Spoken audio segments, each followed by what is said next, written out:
Ang kwentong ito ay hango sa totoong buhay. Mula ito sa isa nating kabayan na itago na lang natin sa pangalang Jaime. Walang eksaktong taon, probinsya ng Antique. Tay, ito po yung unang pagkakataon na pupunta ako sa probinsya nyo. Hindi naman kaya manibago yung katawan ko doon? Ang sabi kasi ni Tito Mac, bundok daw yung lugar nyo eh. Wika ni Jaime. Oo, mabundok nga ang lugar na kinalakihan ko. At noong dinala ko doon si nanay mo, hindi pa ganun kadami ang mga bahay. 20 taon na ang nakakalipas simula nang umalis kami doon. Bala ko sanang doon kami manirahan kaso nga lang nabuntis ang nanay mo sa'yo. Hindi sanay ang katawan niya kaya napilitan kaming bumaba dito sa syudad. Eh di kung nagkataon po pala, doon ako lumaki. Hindi rin, Jaime. Basta maraming dahilan kung bakit ko piniling dalhin ang nanay mo dito sa syudad. O siya, ayusin mo na mga gamit mo. Maaga pa tayong babiyahe bukas. Kung buhay pa sana si nanay, makakasama natin siya sa biyahe pabalik doon sa lugar. Sana nga. Pero kung nasaan man ang nanay mo ngayon, siguradong masaya na siya. Wala nang problema, wala nang sakit. Nang mga sandaling iyon, naninirahan sa Maynila si Jaime at ang kanyang ama na si Isko. Maagang naulila sa ina ang binata. Namatay ito ilang buwan matapos siyang isilang. Tubong Antique si Isko.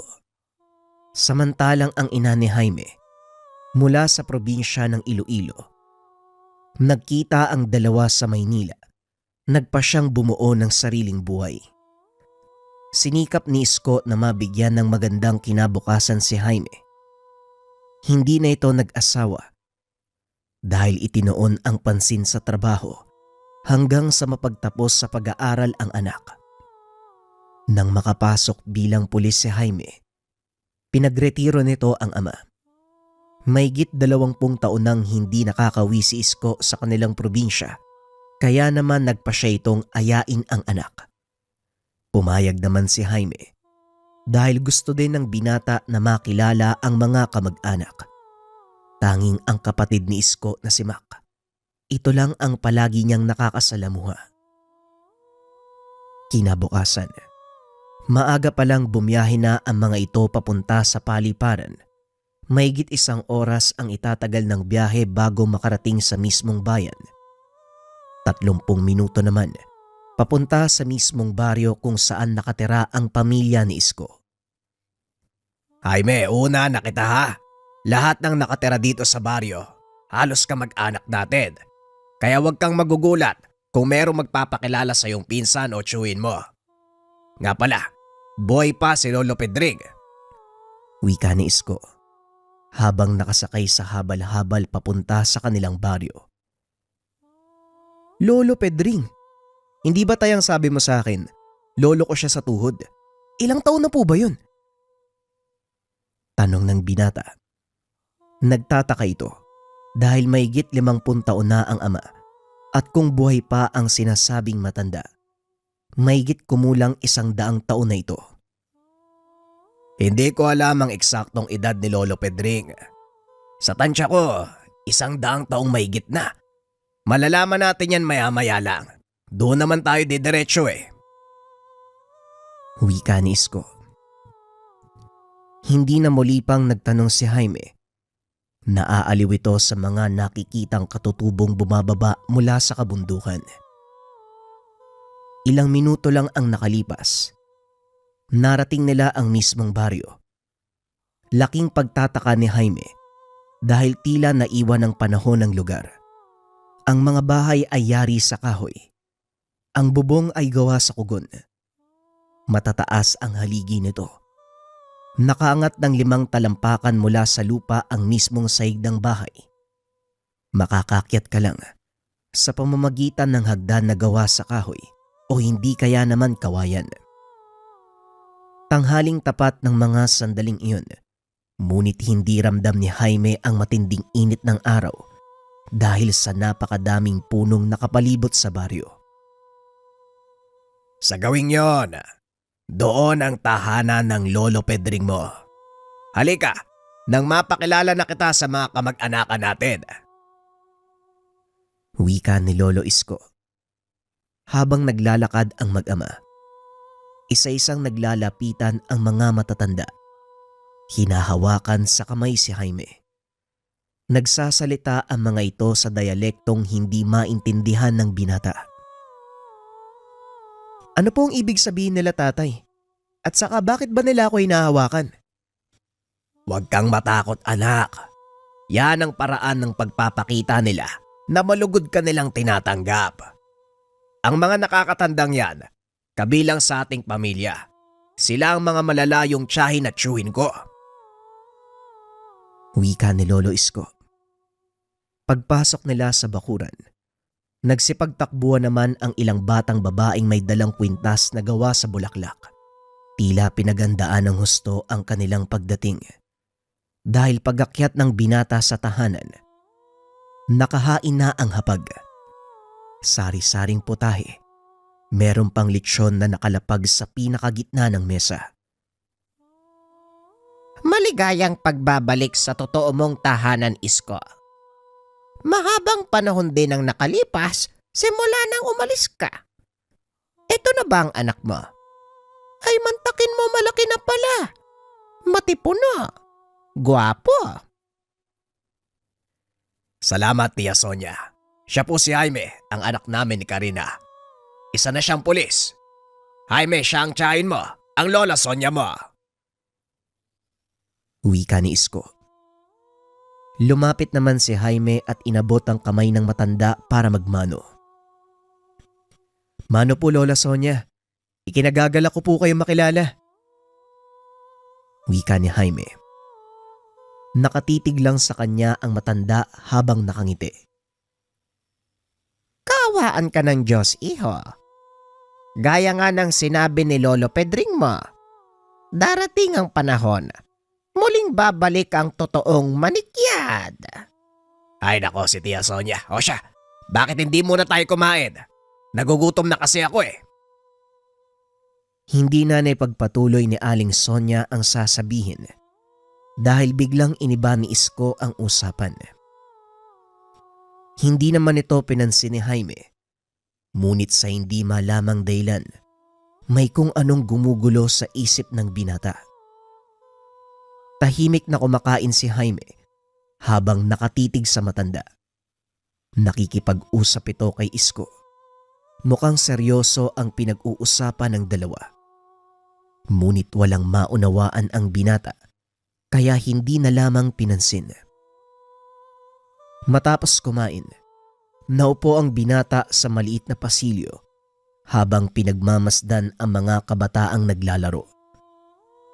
Maya-maya pa, pinapasok na ang mga ito sa tahanan upang matulog. Nung kabataan mo, hindi kita pinapatulog ng tanghali. Pero dito hanggang ngayon, kaugalian pa rin ng mga magulang na patulogin ng kanilang anak. Lalo na pagsapit ng alauna ng hapon. Wika ni Isko. Naupo ito at nagsindi ng sigarilyo sa tabi ng binata. Ang akala ko ba, ihinto mo na yung paninigarilyo mo, tay? Tanong ni Jaime. Sabay kuha ng hawak na sigarilyo ng ama. Eto naman, paminsan-minsan lang. Pero maiba ko, mamaya isasama kita sa kwarto ni Lolo Pedrig para makilala mo siya. Sige po, tay. Maidlip po muna ako siguro. Medyo napagod ako sa biyahe. O sige, mamaya pa naman gigising ang Lolo Pedring mo. Gamitin mo ang kwartong yon sa gawing kanan. Akin yung katabi ng sayo. Wika ni Isko. Pagpasok ng silid, namangha ang binata dahil sa makalumang disenyo ng tahanan. Halos antigo na ang mga kagamitan mula sa kubyertos hanggang sa mga lamparang nakalapag sa sulok ng bahay. Nahiga ang binata, tinitigan ang kisame na gawa sa hinabing kawayan. Ipinikit nito ang mga mata at sa kauna-unahang pagkakataon, Nakaramdam ng kakaibang kapayapaan. Mabilis na nakatulog si Jaime. Nagising ito sa malakas na tawanan ng mga tao sa labas ng silid. Pagdilat ng mata, napansin itong hapon na tanaw mula sa bintana ang napakagandang tanawin ng palayang nasisinagan ng papalubog na araw. Maya-maya ay pumasok si Isko. Sinabihan itong lumabas dahil gising na si Lolo Pedring. Halika Jaime, ipapakilala kita kay Lolo Pedring. Inaantay ka ng matanda. Wika ni Isko. Marahang lumabas si Jaime sa kwarto. Nakita ang matandang nakaupo sa mahabang upuan. Purong puti ang napakahabang buhok. Mapapansin ang mga marka na nasa mukha at kamay ng matanda. Nakikipagtawanan ang matanda sa mga batang nakaupo sa tabi niya. Nahinto lang ito sa pakikipagbiruan nang mapansing nakatayo si Jaime sa kanyang harapan. Lumapit ka po. Maupo ka dito. Ikaw ba ang anak ni Isko? Wika ng matanda. Lumingon si Jaime sa ama. Tumangulang ito bilang senyas na lumapit siya sa matanda. Ako nga po. Mano po, Lolo Pedring? Wika ni Jaime. Sabay abot sa kamay ng matanda. Nagmano ang binata habang hawak niya ang kamay nito. Isang pangitain ang dumaan sa kanya. Nakita ni Jaime ang malahalimaw na nilalang. Kulay itim ang balat na may nagbabagang mga marka sa muka at braso. Nabitawan ni Jaime ang kamay ng matanda at bagyang napatras. Hinawakan nito ang baril na nakasugbit sa kanyang likuran. Hinawakan naman ni Lolo Isko ang kamay nito. Huwag kang matakot Jaime. Ito ang angkang pinagmulan mo. Pasensya na kung hindi ko sinabi sa iyo ang lahat noon. Yon ay dahil sa kagustuhan kong maprotektahan ka. Pero alam ko rin, darating ang panahon, mananaig ang katanungan tungkol sa totoo mong pinagmulan. Hindi lubos maunawaan ni Jaime ang sinabi ng ama. Muli itong tinawag ng matanda upang umupo. Sa pagkakataong iyon ay lumapit si Jaime. Huwag kang matakot sa lahing pinagmulan mo, Jaime. Dahil ito ang ugat ng iyong pagkatao. Wika ni Lolo Pedring. Pero hindi pa rin lubos na maunawaan ng binata ang mga sinasabi nito. Dahil sa sobrang pagkalito, napilitang lumabas ng tahanan ang binata. Saan ka pupunta Jaime? Bumalik ka dito! Wika ni Isko. Ngunit nagpatuloy sa pagtakbo ang binata hanggang sa makalabas ito ng bakuran. Josefa, sundan mo ang binatang yon. Siguraduhin mong walang gagalaw sa kanya. Hindi pa siya lubusang kilala ng iba nating kalahi. Siguradong pag-iinteresa ng mga yon ng apo ko. Maliwanag po, Amang. Ako na pong bahala kay Jaime. Tugon ng babae na nagngangalang Josefa. Josefa, siguraduhin mong makakauwi ng ligtas si Jaime. Gaya ng sinabi ko, Manong Isko, ako nang bahala sa kanya. Matapos ang pag-uusap, lumabas ng tahanan si Josefa. Sinundan si Jaime. Naglalakad ang binata sa gitna ng kagubatan habang iniisip ang mga sinabi ng matanda.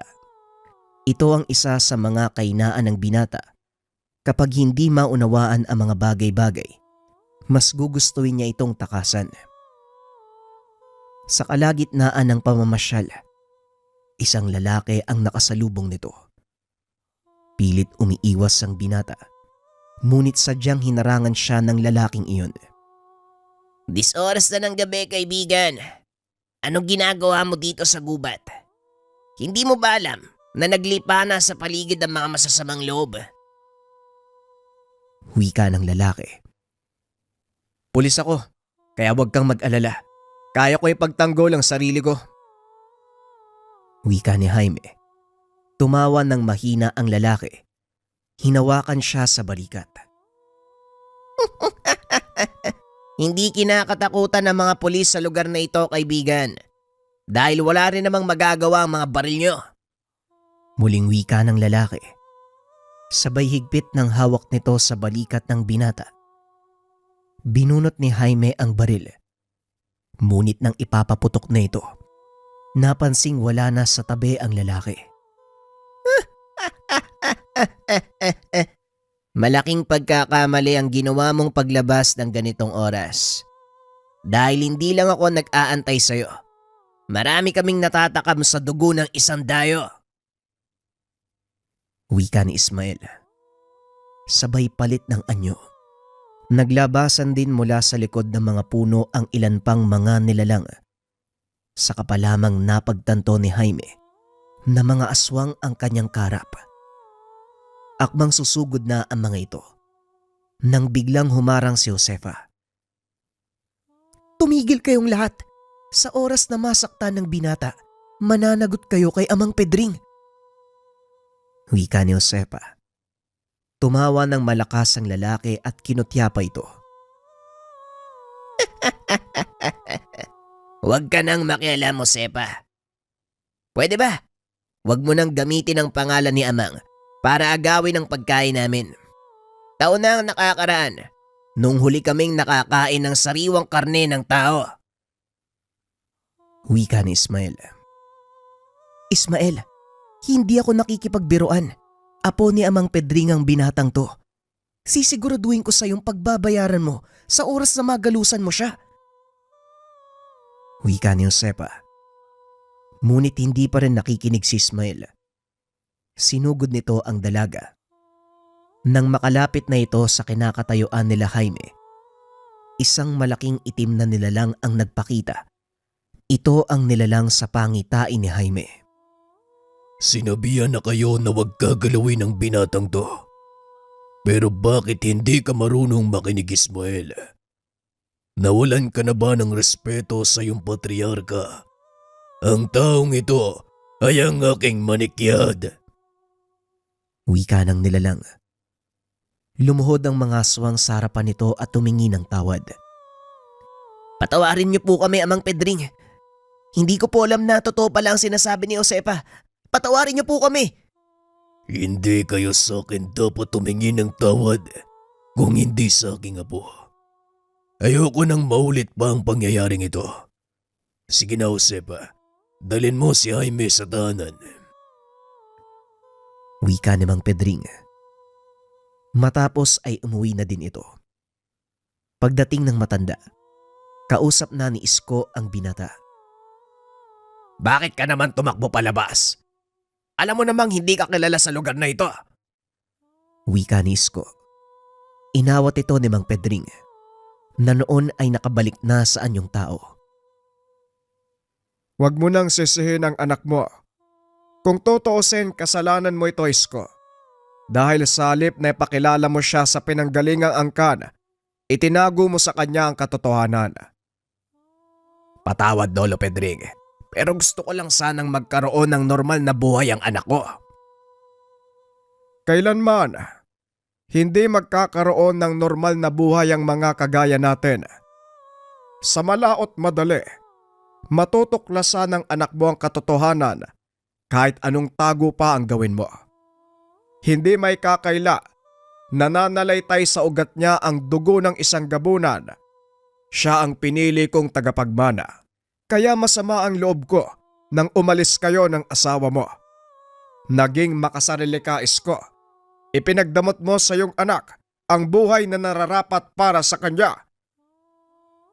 Patawad, Lolo Pedring. Pero sa tingin ko, hindi ito ang buhay na gugustuhin ni Jaime. Pag-uusap ng maglolo. Sa pagkakataong iyon ay sumagot si Jaime. Paano mo nasabi tayo na hindi ko gugustuhin yung buhay na to? Hindi mo nga ako tinanong eh. Ni minsan, naisip mo ba na may gumugulo sa isipan ko? Mga tanong na nangangailangan ng kasagutan. Ni minsan ba tinanong mo sa akin kung gusto ko makilala ang angkan na pinanggalingan ko? Itinago ko ang lahat sa iyo sa kagustuhan kong magkaroon tayo ng normal na buhay. Ito ang dahilan kung bakit ko piniling umalis sa lugar na ito. Para sa akin, masalimuot ang kinalakihan kong paligid. Ayokong maranasan mo ang ganun, Jaime.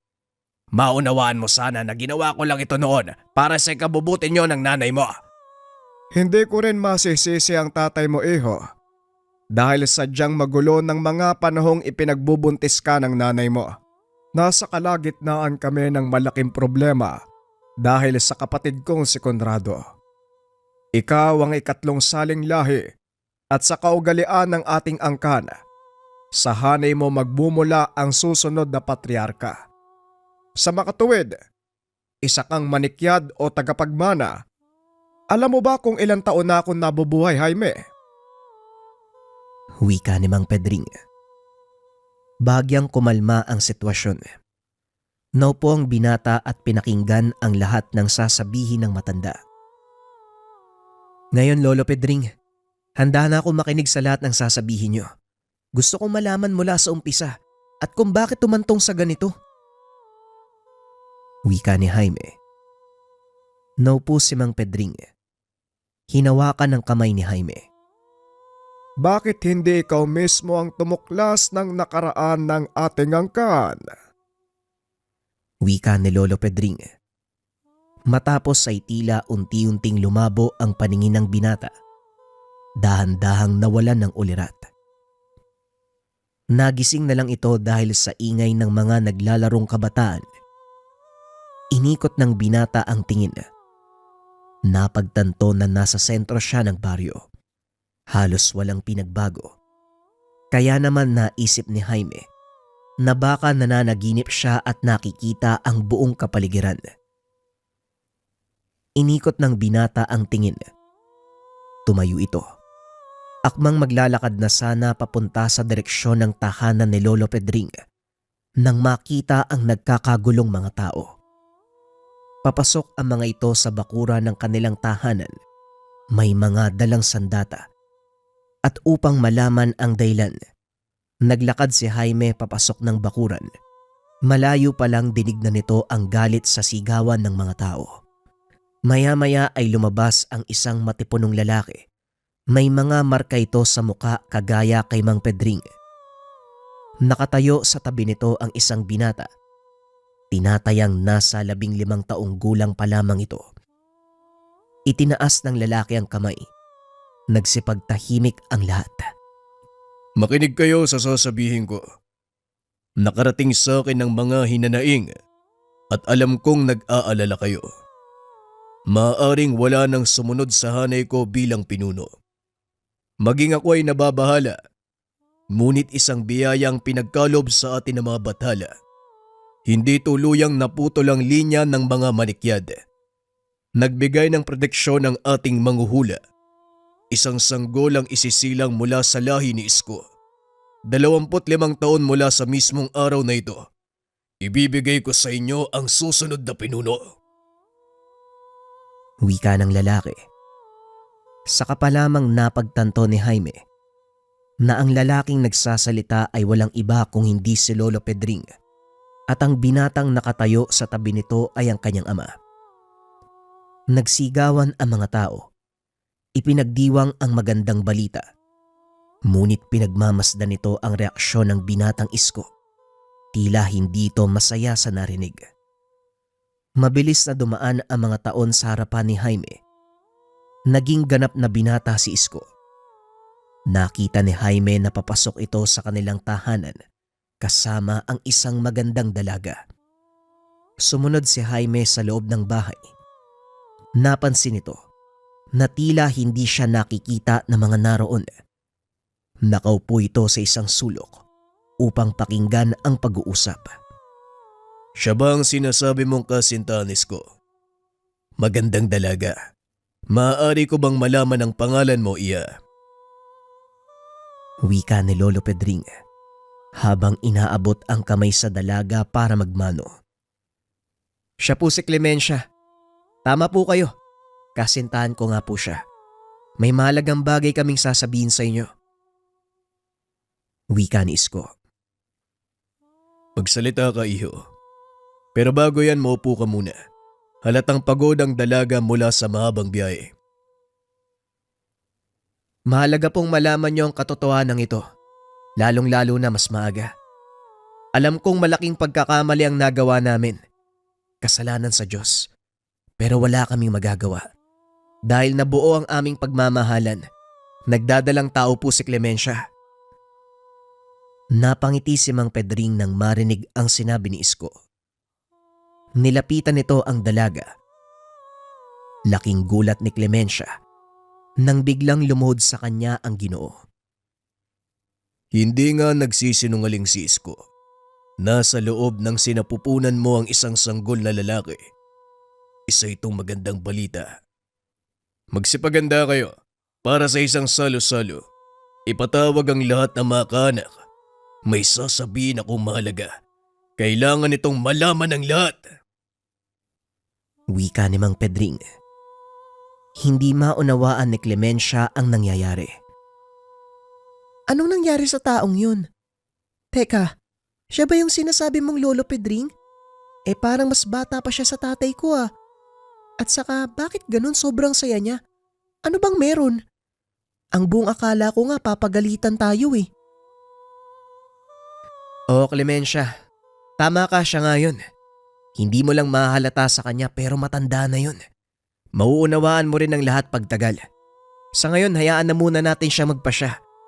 Ngayon ko lang kasi siya nakita na ganun kasaya eh. Wika ni Isko. Nang gabing iyon, nagkaroon ng malaking kasiyahan sa bakura ng matanda. Dumalo ang halos lahat ng taga-baryo. Maliban na lang sa angkan ng kapatid ni Mang Pedring na si Conrado. Lolo, napansin ko parang hindi dumalo si Conrado ah. Hanggang ngayon ba, galit pa rin siya sa'yo? Tanong ni Isko. Hindi na mawawala ang galit ng Conrado na yun sa akin. Habang buhay niyang dadali ng bagay na ito, hindi niya matanggap na ako ang pinili ng aming amang magpatuloy ng pamumuno. Yan nga din po yung gusto ko malaman Lolo eh. Hindi ba, may kakayahan namang mamuno si Lolo Conrado? Pareho lang kayong nanggaling sa angkan ng mga patriarka, hindi ba? Tama ka. Pareho kaming nagmula sa angkan ng mga patriarka. Ngunit magkaiba ang aming pananaw. Gusto ni Conrado na lipunin ang ibang lahi ng mga aswang. Dahil nakakadungis lang daw ito sa ating mga gabunan. Hindi ito ang gustong mangyari ni Ama, kaya sa kanya ipinamana ang pamumuno. Wika ni Mang Pedring. Ayon pa dito, ang dahilan ng madalas na kaguluhan sa baryo ay ang ilang beses na pagsubok ni Conrado na pabagsakin ang kanyang pamumuno. Alam nito na wala ng susunod na manikyad. Nagkaroon ng apo si Conrado. Ito ang kanyang ipinagmamalaki sa ibang lahi. Ngayong nagbago na ang lahat, Lolo, dumating na ang anak ko. Pero natatakot din po ako sa maaaring mangyari sa aming mag-asawa. Ayokong ilagay sa alanganin ang buhay ng mag-ina ko. Hanggat nandito kayo sa poder ko, walang mangyayari sa inyong mag-anak. Matagal na inantay ng ating angkan ang pagdating ng anak mo. Kaya pangangalagaan nila ito at hindi hahayaang may mangyaring masama. Wika ni Mang Pedring. Matapos ang gabing iyon, pumunta ang mga ito sa tahanan ni Clemencia upang formal na hingiin sa mga magulang ang kamay ng dalaga. Hindi naman nagdalawang isip ang mga ito dahil kilala si Isko. Alam nila na may sapat na kakayahan ng binata para buhayin ng dalaga. Itinakda ang kanilang kasal sa mismong bakura ni Mang Pedring. Namuhay ang mga ito ng mapayapa sa baryo. Ngunit may nangyaring hindi inaasahan na lubusang nakapagpabago ng sitwasyon. Habang tahimik na natutulog si Clemencia, isang nilalang ang pumasok sa kanilang silid. Mabuti na lamang naramdaman ito ng kapatid ni Isko na si Mac. Dali-dali itong pumasok sa silid. Nahuli sa akto ang nilalang. Nakaamba na butasin ang tiyan ni Clemencia upang kunin ang sanggol. Mabilis na sinugod ni Mac ang nilalang. Nadali-dali namang lumabas ng bintana. Dahil sa malakas na kalubog nagising si Clemencia. Maging si Isko na noon ay nasa balkonahe. Nagulantang nang biglang sumigaw ang asawa. Dali-daling pumasok sa silid. Nakitang nanginginig sa takot si Clemencia. Nakatayo sa harapan nito si Mac. Clemencia, anong nangyari? Mac, bakit ka nandito sa kwarto ng asawa ko? Pasensya na, Manong. May naramdaman akong hindi maganda eh. Kaya pumunta ako sa kwarto ni Manang Clemencia. Nakita akong isang wakwak. Pagpapaliwanag ni Mac. Sinang-ayunan ito ni Clemencia. Huwag kang magalit sa kapatid mo, Isko. Totoo ang sinasabi niya. Kung hindi dumating si Mac, malamang wala ng anak mo. Ayoko ng ganitong buhay, Isko. Ilayo mo ako sa lugar na to. Kung talagang mahal mo kami ng anak mo, ialis mo ako dito. Dahil sa nangyari, napag-isip-isip ni Isko na tama ang sinabi ng asawa. Malalagay sa peligro ang buhay ng kanyang mag-ina kung mananatili sila sa lugar. Nang gabing iyon, nag-utos si Mang Pedring na hanapin ang nilalang na nagtangka sa buhay ni Clemencia. Nagawa niya itong mahuli at mapaamin. Ayon sa nilalang na pag-utusan siya ni Conrado, napatayin ng sanggol sa sinapupunan ni Clemencia.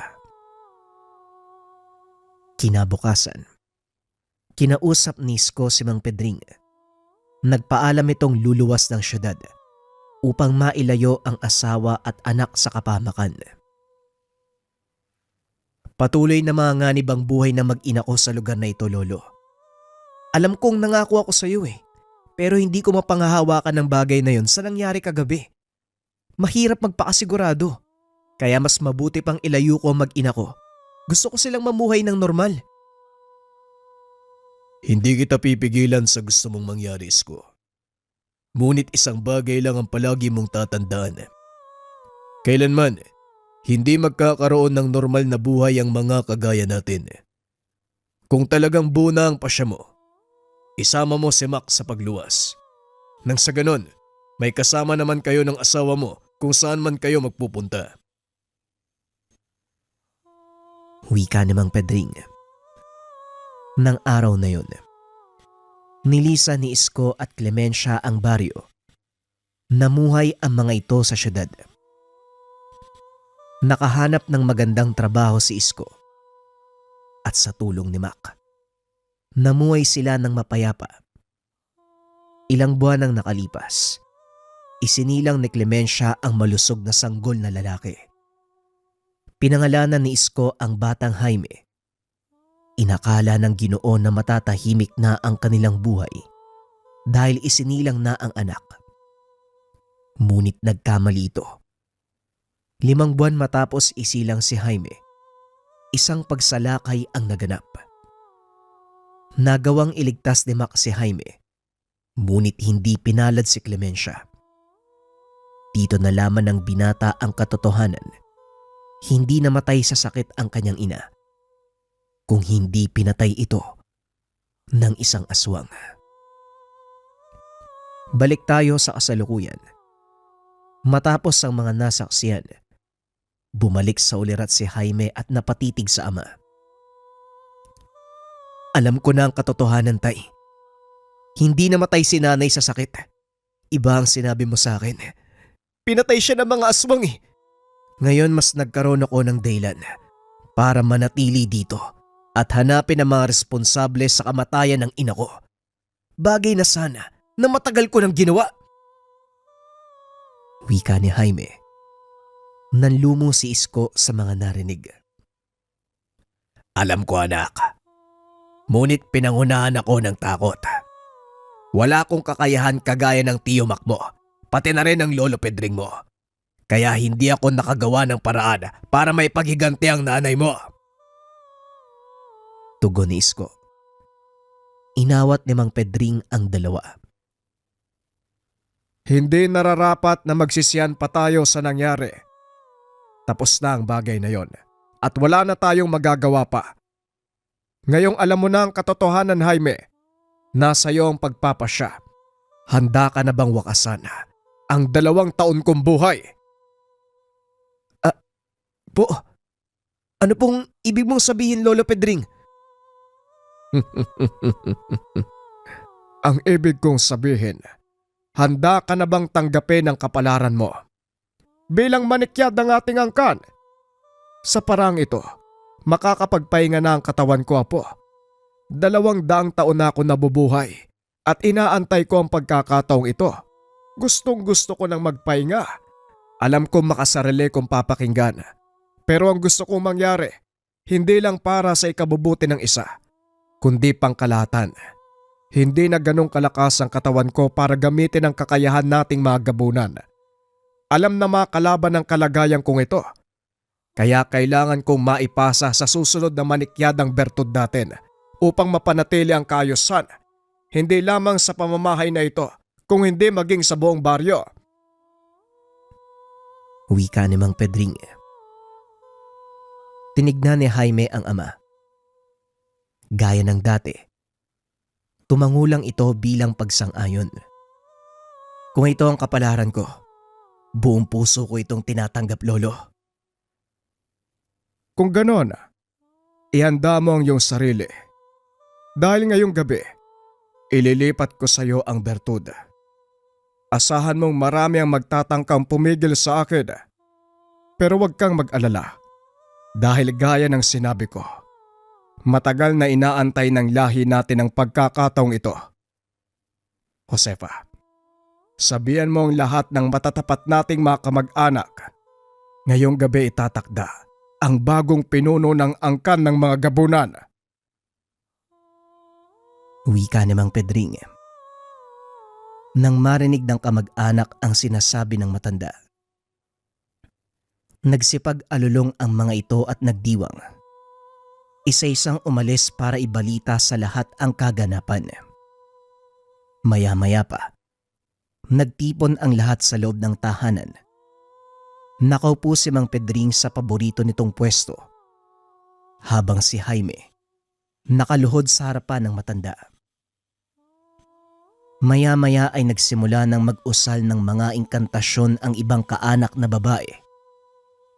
Ilang sandali pa, napansin ni Jaime na unti-unting nagbabago ang kulay ng balat ni Mang Pedring. Naging kulay itim at ang mga marka na nasa muka at braso ng matanda, isa-isang nagliwanag. Oras na, Jaime. Ngayon tatanungin kita sa kahuli-huli ang pagkakataon. Handa ka bang tanggapin ang kapangyarihan ko bilang pinunong gabunan at harapin ang mga responsibilidad na kaakibat nito? Wika ni Mang Pedring. Natagalan bago sumagot si Jaime. Iniisip nito ang maaaring kalabasan at kung ano ang kakaharapin sa oras na maipasa sa kanya ang bertud. Jaime, inaantay ni Lolo ang sagot mo. Huwag mo siyang madaliin, Isko. Hindi madali ang pagpapasya sa ganitong sitwasyon. Mas maganda kung bukal sa kalooban ng anak mo ang pagtanggap.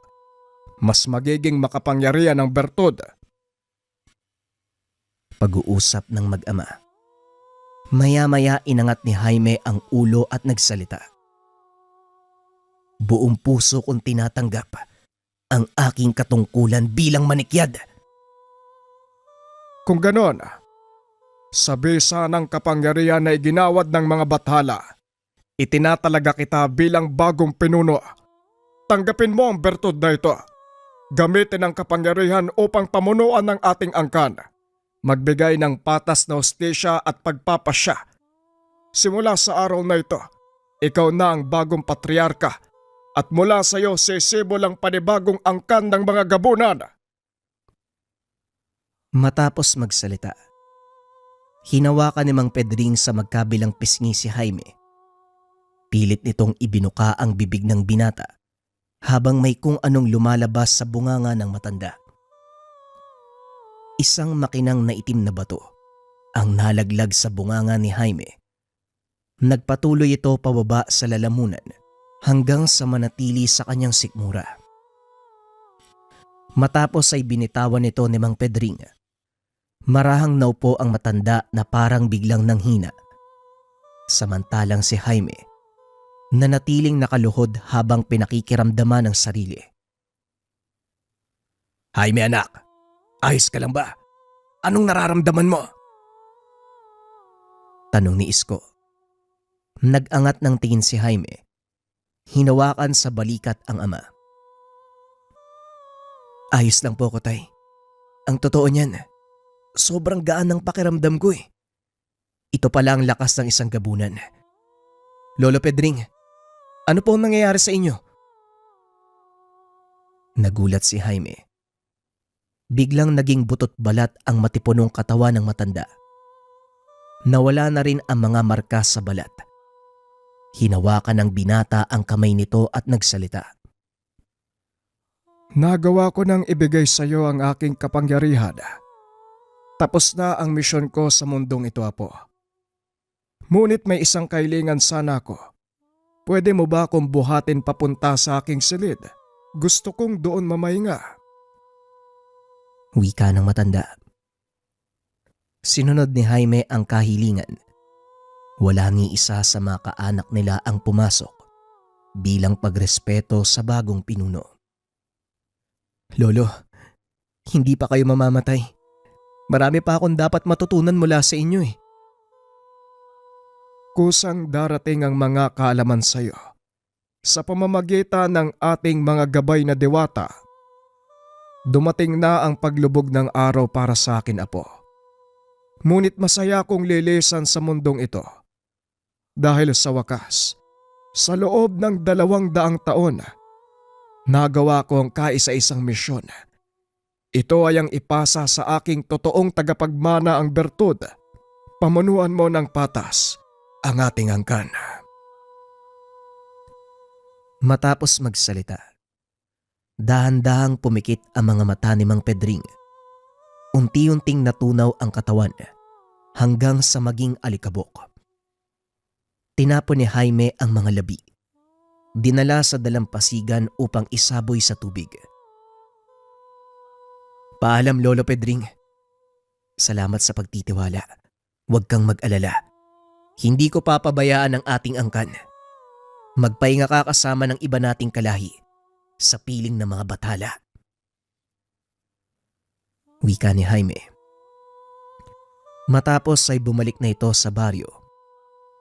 Sinalubong ng hiyawan ang binata bilang pagpupugay sa bago nilang pinuno. Nagsagawa din ng malaking piging bilang paggunita sa pagpapahinga ni Lolo Pedring. Ngunit sa kalagitnaan ng masayang pagtitipon, isang kaguluhan ang lumantad. Nagpakita ang mga sakop ni Conrado sa pamumuno ng apo nitong si Ismael. Itigil ang kasiyahang ito. Ngayong patay na si Tandang Pedring, wala na kayong karapatang magsaya. Ako bilang mula sa direktang hanay ni Conrado, ang susunod yung pinuno. Biglang natahimik ang lahat. Naupo lang sa sulok si Jaime habang pinagmamasdang maglakad ang hindi inaasahang panauhin. Halatang wala itong alam sa mga naganap. Magsasalita pa sana si Josefa, kaso nga lang pinigilan ito ni Jaime. Manang Josefa, hayaan mo siya magsalita. Walang alam ang taong yan sa mga nangyayari. Pero Jaime, naantala ang kasiyahan. Nakakahiya sa'yo bilang bagong pinuno. Ako nang bahala sa kanya. Sa ngayon, hayaan muna natin siya. Maya-maya lang, malalaman ng taong yan ang dapat kalagyan. Pag-uusap ng dalawa. Patuloy na nag-aamok si Ismael. Pinapaload nito ang mga tauhan sa bakuran nila Jaime. Pero ni isa sa kanila ay walang sumusunod. Nakatitig ang mga ito sa binatang nakaupo sa sulok. Bagay na napansin ni Ismael. Aba, nandito ka pa rin pala. Bakit kayo nakatingin sa taong yan? Teka, ikaw yung pulis na po ni Tandang Pedring, hindi ba? Yung anak ng duwag na si Isko? Napasapo na lang ng noo si Isko. Ayaw na ayaw ni Jaime na iniinsulto ang kanyang ama. Tumayo ang binata. Marahang naglakad papunta sa kinakatayuan ni Ismael. Nang mga sandaling iyon, hindi pa lumalabas ang mga palatandaan sa katawan ng binata, kaya walang ideya si Ismael kung sino ang kanyang kaharap. Alam mo, sa lahat ng ayaw ko, iniinsulto si tatay sa harapan ng maraming tao. Hindi mo alam ang totoong nangyari, kaya wala kang karapatang tawagin siyang duwag. Wika ni Jaime. Tumawa ng malakas si Ismael. Tinapik sa balikat ang binata. At ano naman sa tingin mo ang magagawa ng isang tulad mo? Hindi na ituloy ni Ismael ang sasabihin dahil biglang hinawakan ni Jaime ang kamay nito, buong puwersang piniga. Anong problema? Bakit parang nasasaktan ka yata? Hawak ko pa lang yung kamay mo ah. Walang iya ka. Bitawan mo ko.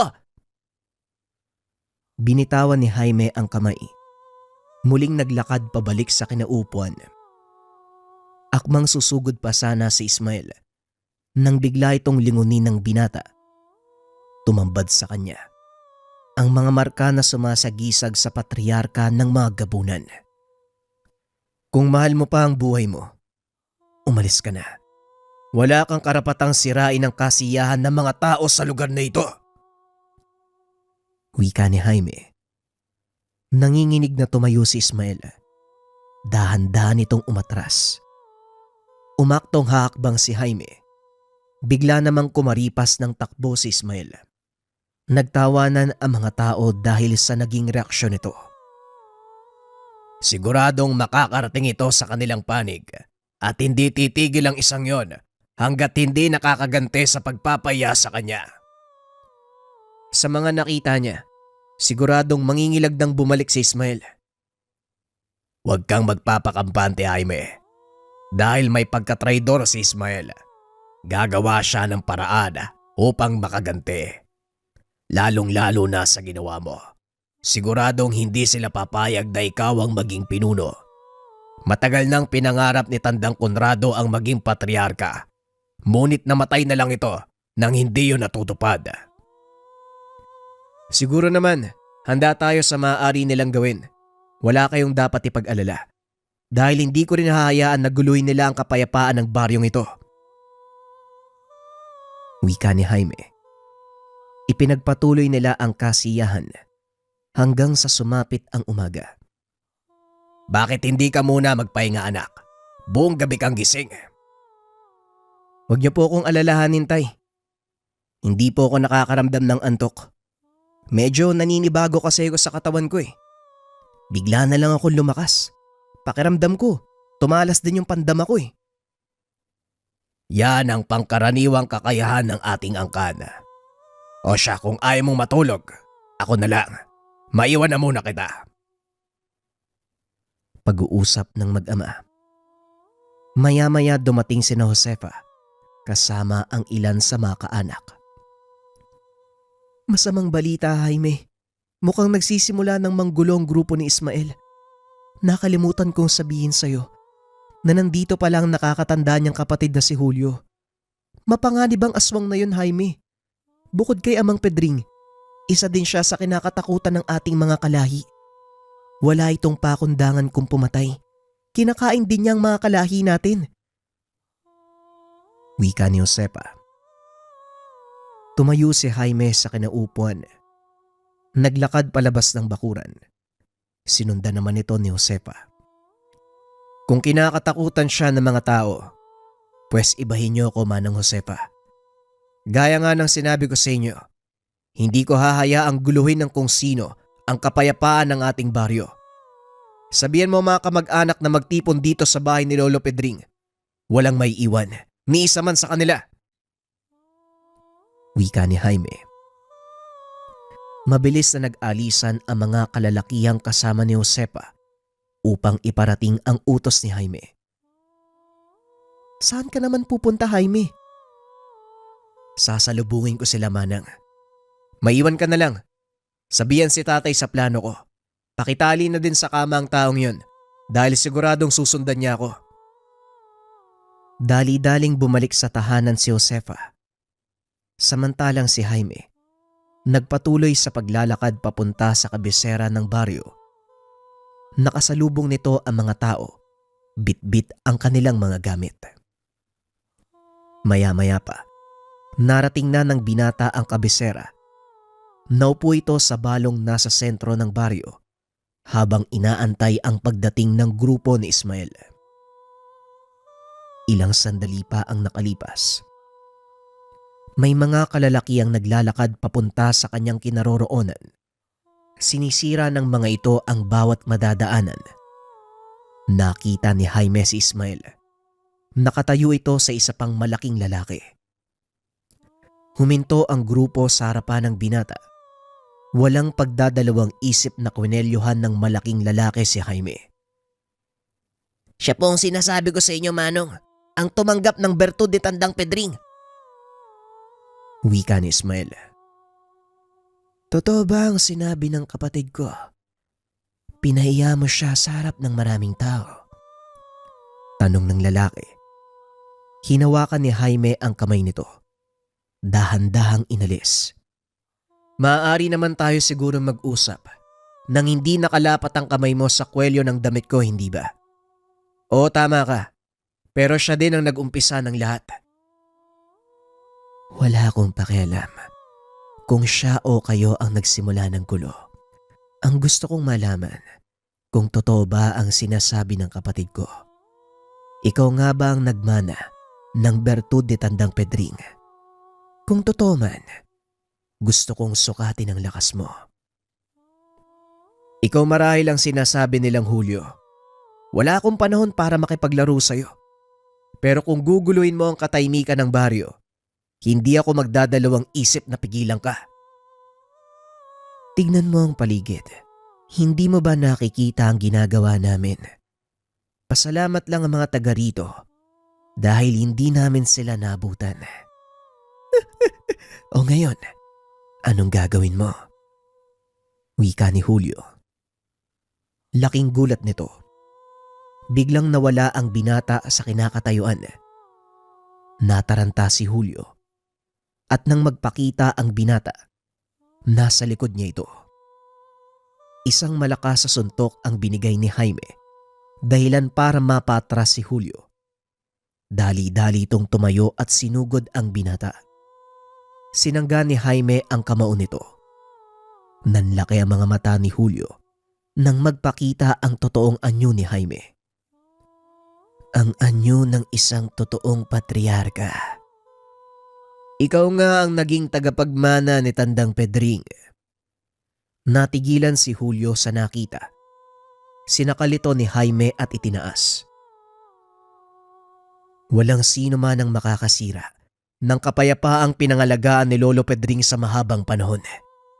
Hindi ikaw. Hindi sino man sa inyo. Wika ng binata. Sabay bali ng leeg ni Julio. Napasigaw na lamang si Ismael dahil hindi nito inaasahang mamamatay ang kapatid sa laban na iyon. Sinugod nito si Jaime, ngunit hindi niya nagawang makalapit. Biglang nanigas ang katawan nito nang titigan siya ng binata. Naglakad ito papunta kay Ismael at gamit ang matalas na kuko, pinugutan niya ito ng ulo. Nagsipagtakbuhan pa ang iba nilang kasama. Hindi na ito hinabol pa ng binata. Salip ay umuwi na ito. Ibinalitang patay na si Ismael at ang kapatid nitong si Julio.